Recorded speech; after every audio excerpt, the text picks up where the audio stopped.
Okay, hi everybody. This is Mia from Travelpreneur Tribe. I am here today with Jeannette, and we were actually trying to log in a second ago and had audio problems. So I'm going to try this one more time and see if it works.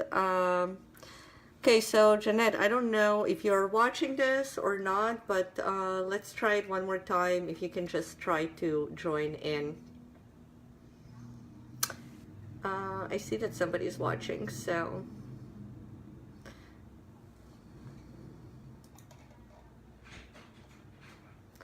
Okay, bring them on camera.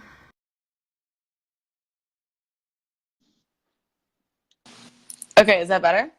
Hello? Yes, that is actually much better. Okay, cool. I had to grab some headphones. I was like, wait, because I always try to do Facebook Lives on desktop because usually it's so much better, but I forget the join feature for really on your iPhone. So we're all good to go. Woo! Yeah, How's it all right. Yes, going? thanks for joining. So, Yeah. yeah, I actually see we have David Franklin. Hey, David, he's Hello. in Austin, Texas. So, thanks Awesome. for joining. Yeah. So we are just starting, and I have Jeannette here, and she is a coach and a speaker who supports women entrepreneurs in her journey on starting their businesses. So I'm so excited to have you and for you to have the opportunity to share, who you are, your experiences, and some of your tips and tricks that you have learned along the way. So welcome. Thanks for joining. Yeah, thank you so much. I'm really excited to be here for the next 30 minutes, just kind of sharing any strategies that I've learned like along the way and stuff that I work on with my clients. So, yeah, thanks for having me. Sure. So one of the things that we're going to be talking about today is all of the do's and don'ts of attracting Mm, your dream client and what are some of the ways to actually market your business online. So, mm. but before we get into the details of that, do you want to tell us a little background about, how you got started, how you got into it, and what is your business really about? Oh, that is a great question. So, yeah, I started about a year ago in my business, and I first started out offering Instagram growth and marketing to clients. So it was all social media agency based, and so when that started to scale, I just realized that it was a lot of busy work, and it really wasn't like my passion zone.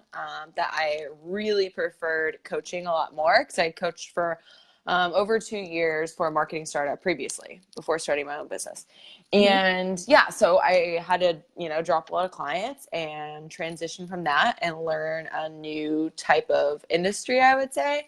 And that was amazing, learned a lot. So basically, what I do now is help other coaches like scale their businesses, take their content online. They maybe have had clients for a while, but they're trying to figure out the online space, how to market themselves using social media, funnels, website, all that stuff. So that's what I do now. That's kind of how I got into it. It's just kind of transitioned over time. Um, so yeah, that's how it all started. Yeah, that's a quick version, very quick version. Very quick version. Yeah. I mean, I know like in these days, right? I mean, most of the coaches, like, I mean, you have to be like very diverse then, do a lot of things, So, Mm. I'm sure you have a lot more on your plate. Yeah, totally. Yeah, so yeah, where should we start? Yeah. I guess, what are just, some of the first things, right, that for you to attract your dream client, right? What are some of the first steps Mhm. that you need to do even before you like get into like the whole details about, marketing your business, right? So Oh yeah. this, like, let's talk about that first step. Like, how do you know who your target audience is? How do you Mm. identify them? How do you attract them? Even before you start Mm. marketing to them, and then we can talk about the marketing part after that. Yeah, and that's a really great point. So I this is something I always say too is that how are you going to attract, anyone if you don't know who you're trying to attract? So you're getting very, very clear on who is your ideal client or your dream client or whoever that is. So not only like demographics, like I think people get way too into the demographics before they really even know like who their ideal client is or the product they're creating. So when I try to think about like who my ideal client is, it's more like, what's your offer? Like, say I had this idea for like a program or something, and it's like, cool, I can create this entire program, but no one could want it, right? So it's more so, who is this program for? And when you're creating like a product or service, like for me, it's mostly programs, courses, and content like that. So when I'm doing that, I'm always thinking about, who is this product for? Because the need has to already exist. I think a lot of people are just creating what they think is going to work versus what people actually need. And needs, when you're serving need, that's the way you're going to actually make money.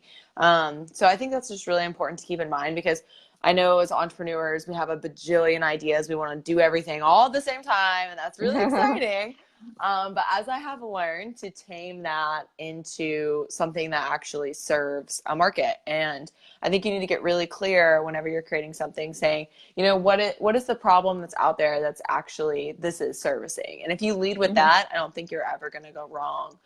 So as far as attracting, just getting very, Sorry, very clear. just before you move on to the next, I actually have a question about, Yeah. like what is the problem? So, like, Mm. how do you actually validate that, right? Like, what type of research do you do to get there and to see what the problem is, right? Like, do you just research your competitors, or do you actually go and talk to your potential clients and get the details from it? Like, Yeah, I love that question. So I love that you asked about the competitors, because a lot of people think that they're gonna do all this competitor research, and I think that is important at some point. But really, in the beginning, it's just understanding the customer or who is going to buy your product, right? So one suggestion I like to make a lot for people just starting out who really have no idea who their audience is really turning to like Facebook groups. Because if you go in Facebook and you click on the group section, you can basically type in any niche at, like, literally there's a Facebook group for it. And if you join it, you can see all these questions that people are posting. And it's so interesting because you can get so specific on the needs that they have or the questions that they're having. And then you can use that for your marketing and your content, which I think is going to be so invaluable. But that is like an easy, quick way to see like real people asking questions. And I think, and going out to talking to people and see what their problems are. A lot of people, I think like calls are really, really important. Talking to at least 10 customers. I've heard that from so many different people. I remember I was more in like the startup world when I was first starting out.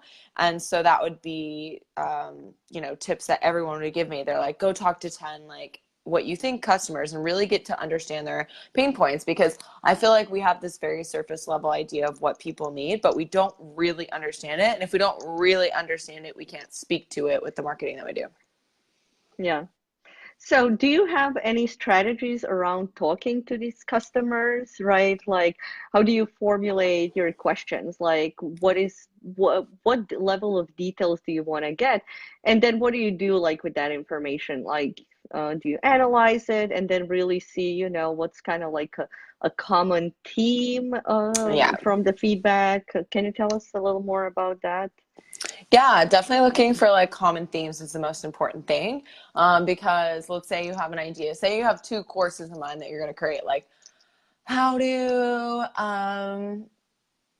sell with webinars and how to do email marketing, right? It's like your course could maybe cover both, but if you talk to 10, let's say you think your niche is coaches, and that's my niche. Perfect, great. So we talked to coaches, I talked to 10 of them, and they're all saying, man, I just want to learn how to set up a webinar that sells for me, or I want to automate my sales through webinars. And if everyone's saying webinars and only a few people say emails, what do we think is going to be like the most successful when I offer a course? It's like webinars, because that's what's on their top of their mind. They're like, that's what I'm looking for. Because they're already looking for it, and you make it available, it's going to catch on and it's going to sell.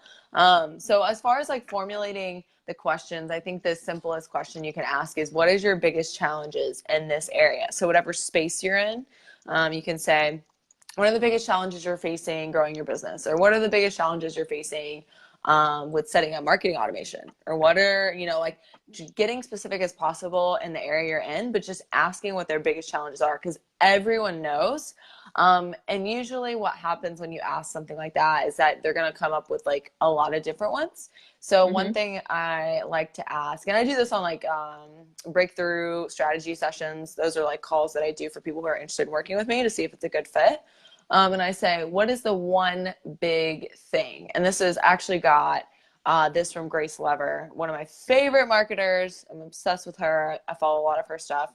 What is the one big thing that you feel is holding you back from having X? So A, understanding their challenges, but then B, understanding their goals. Like, what is making them tick? Like, why are they so passionate about X, Y, or Z? Like, why would they care so much to solve this problem? And like, what are they reaching for? Because that's what your product should offer them. Mm. That's very interesting. And, when you think, I mean, obviously, like in more like technical terms, right? That's you basically creating your minimum viable product, right? Oh, yeah. From like, asking your customers and not building something that you think, but you actually validated it and you received that feedback. And also like going down the line when you're looking into like building your company, right? And expanding like different products and services, again, you use the same strategies for that growth and the direction of where your product is going to go. And I think like a lot of people, well, now more, they're starting to understand that concept more and more and not just, rush into it. So yeah, and that's so, I love that you said that too. Whoa, sorry, my phone. It's propped up on my laptop, so it's wondering. Okay.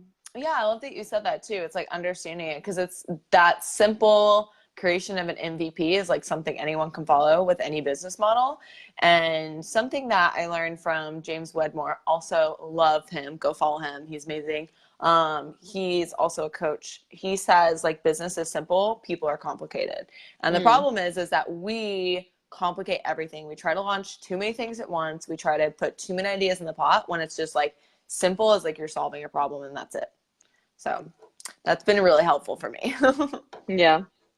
Yeah, that's great. Thanks for that insight. And then just to kind of like move on right to the second part, the attracting of the customer, right? So that's also a key, especially in those early stages, right? So any insight on that? Oh yeah, totally.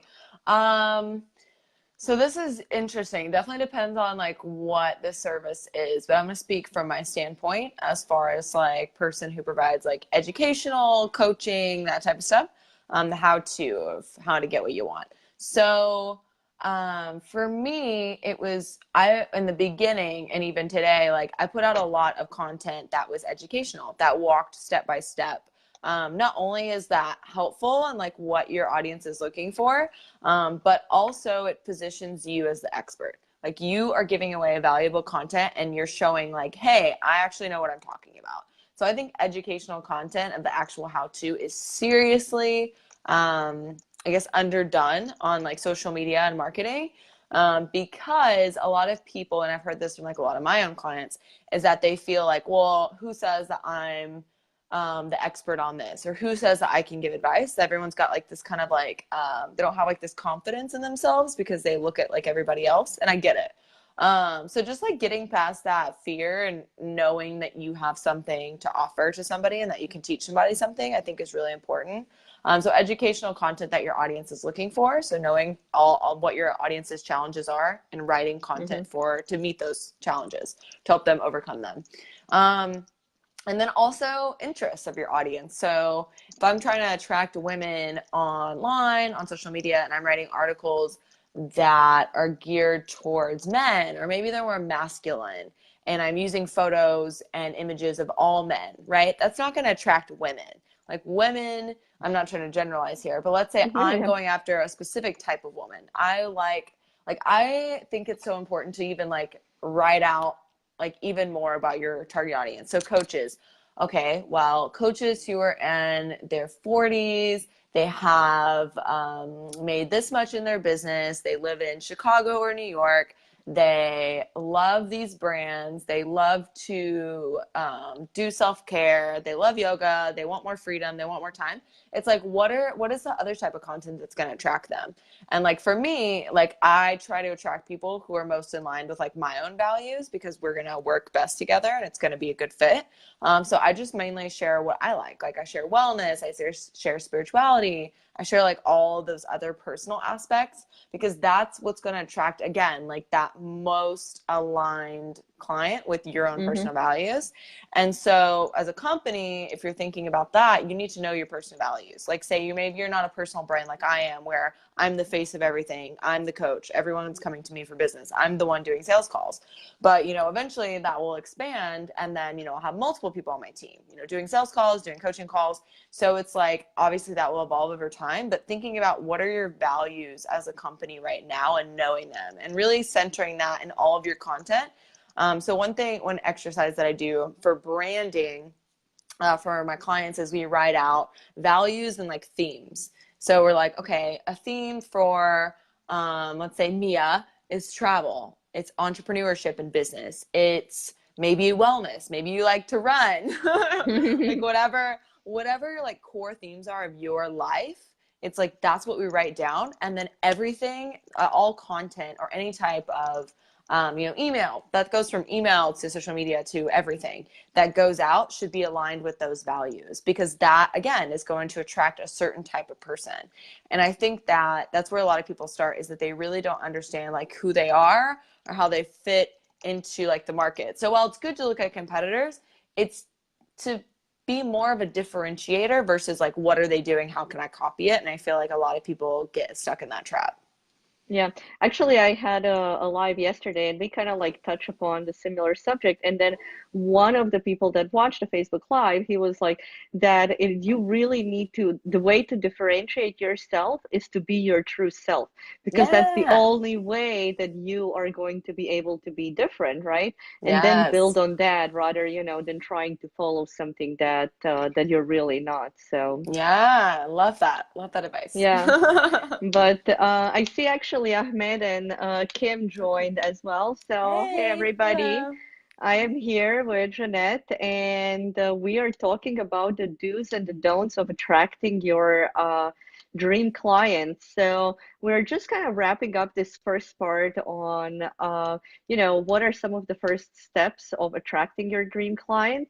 And now I think we can move on to the second part, and that's basically so now you already know who you have, you know who Hmm. your ideal client is, what they want, what their pains are, what their future aspirations are. Like, Hmm. what do you do then? Like, how do you put it all together and really make a process that works?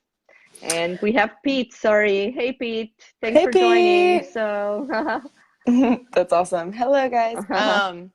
Yeah, as far as the process, so we're talking about attraction still. Yeah, are you talking about creating a product? I just want to make sure I'm clear. creating the product, but basically Okay. the second part, right? So now you know who your target audience is, you have all of that details, and you're really ready to market it and sell it to them.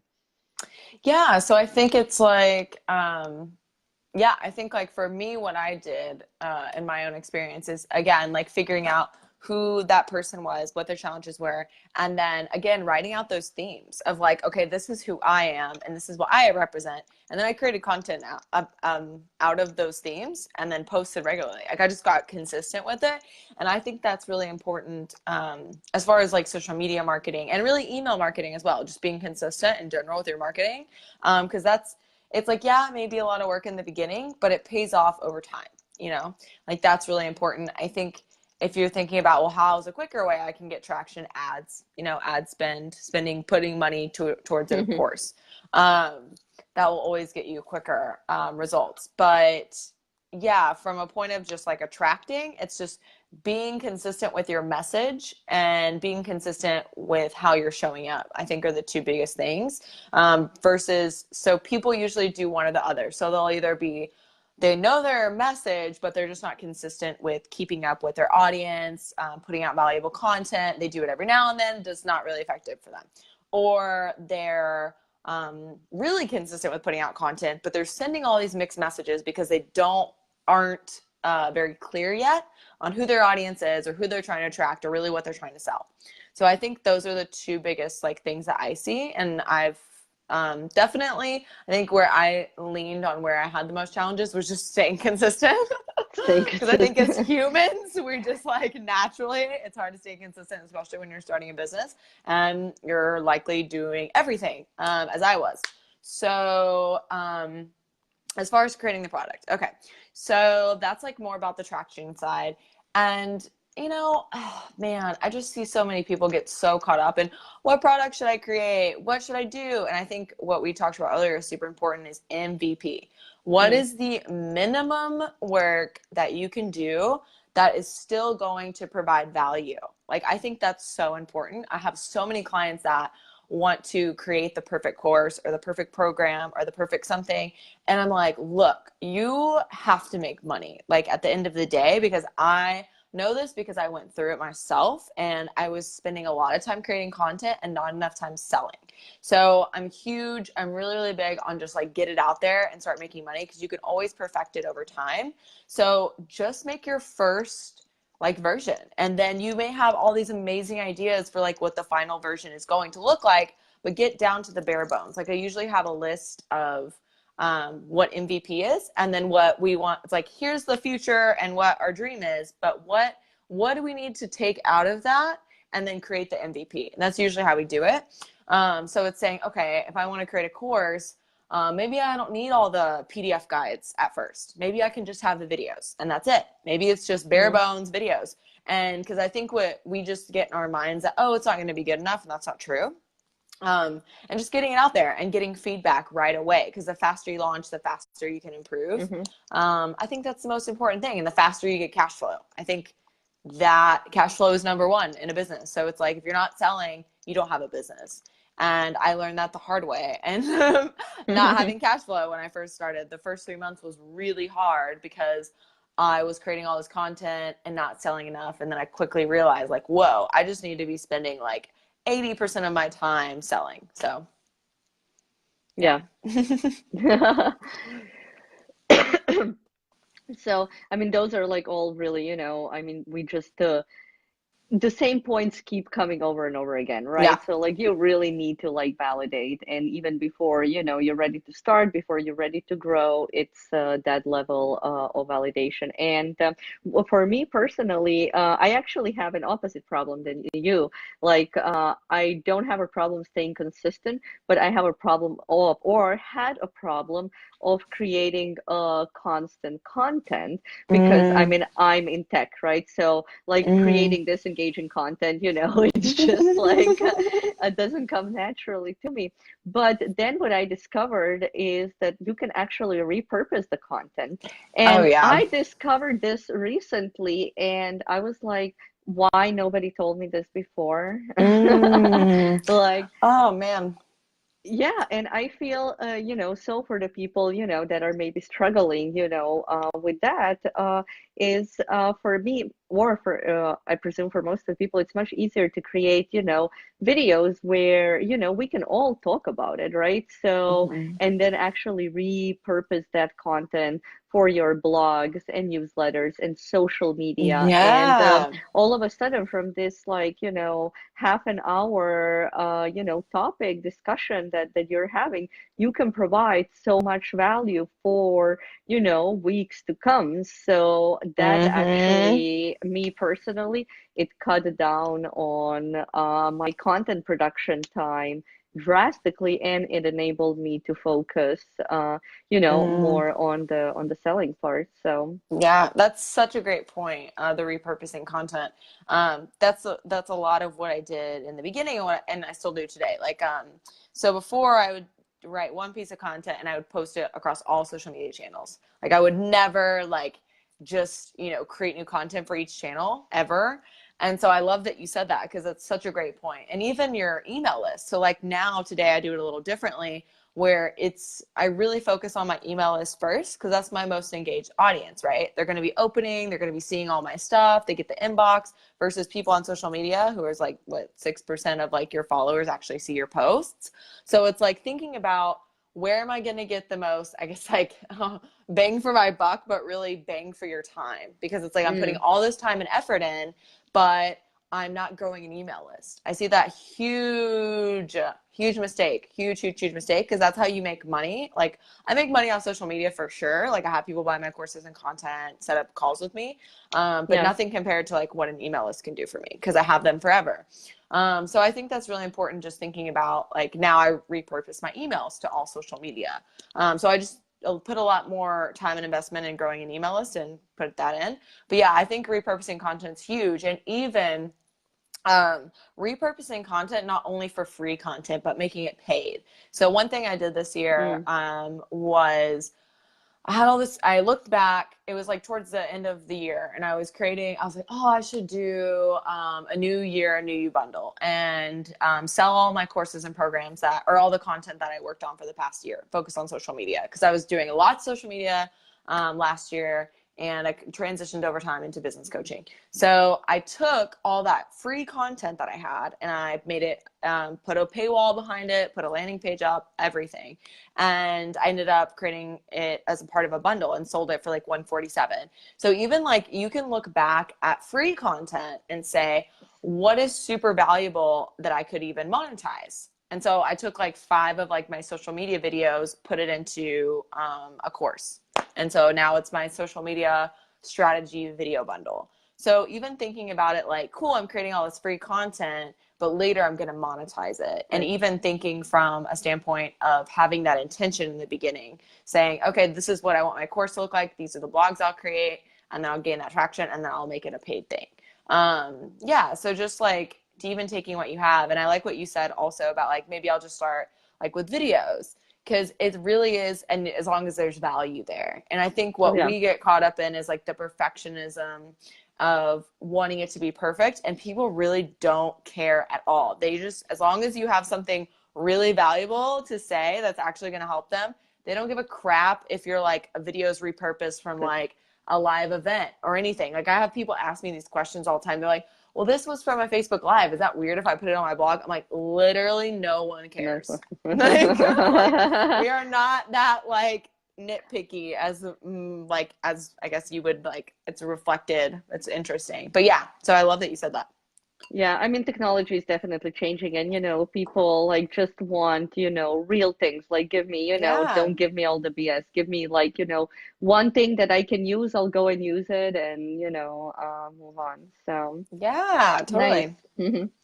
So, do you have, I guess, we're wrapping up, and do you have any, I guess, follow-ups for the folks that they can, either complete like a template or something that's really Yeah. going to help them either discover their avatar or, help them in the process. So, Yes, I do. I have content. Hold on, let me pull it.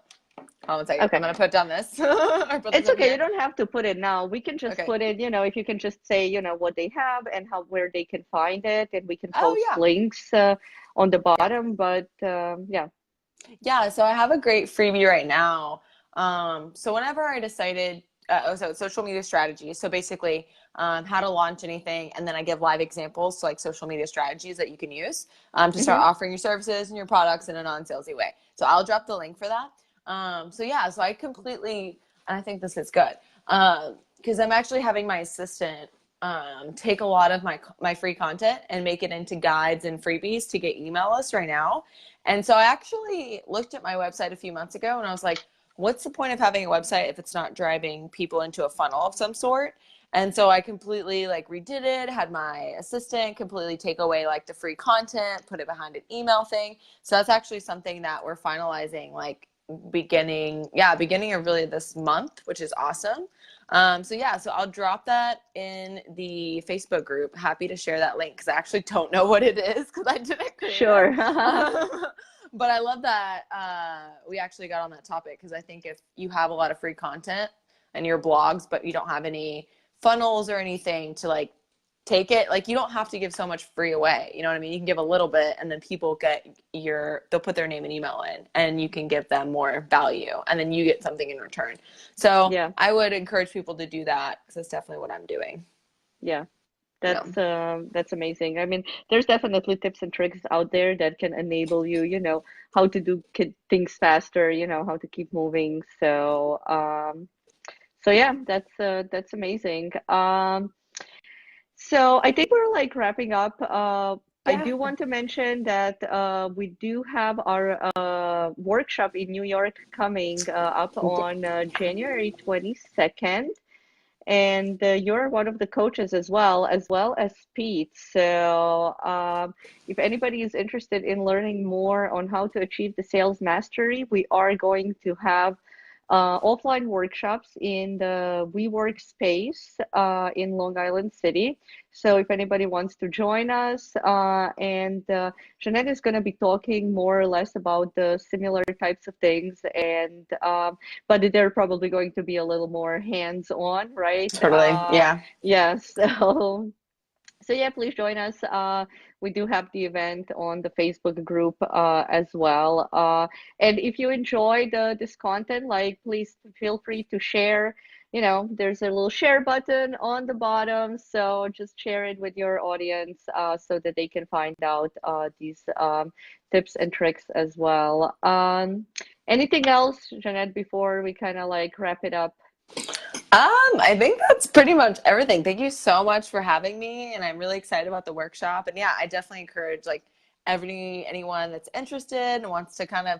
This was really just the very, very surface of like what we're gonna do in the Yeah. workshop. So if you want to get like a deeper sense and walk away with like a lot of actionable strategies, I definitely recommend coming to that workshop. But yeah, thank you so much for having me. I appreciate it.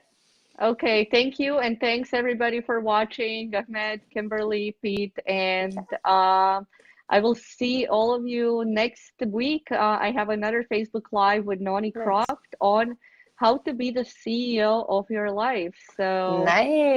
yeah. Nice. All right, Thanks, awesome. Well, thank you so much. everybody. Bye Bye. bye.